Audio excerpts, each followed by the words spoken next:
Hi there. Many times we would like to retrieve the current executing script path in our PowerShell.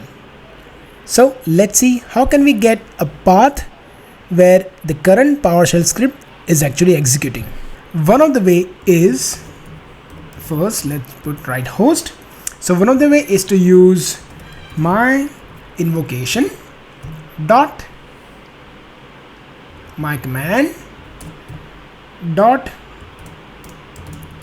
path, even though we do not have path, but that's still available. Okay, so let's go ahead and hit run, and you will see my script as I hover over.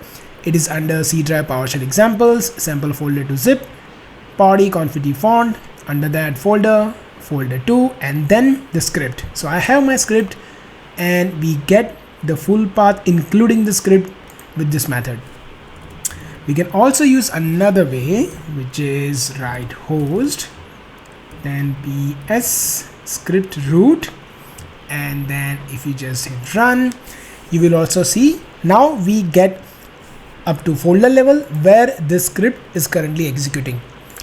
So in case in your requirement, if you have to take up a path which is of the currently executing script, you can use it like this and to generate the files, folders at the same level or for any other requirement.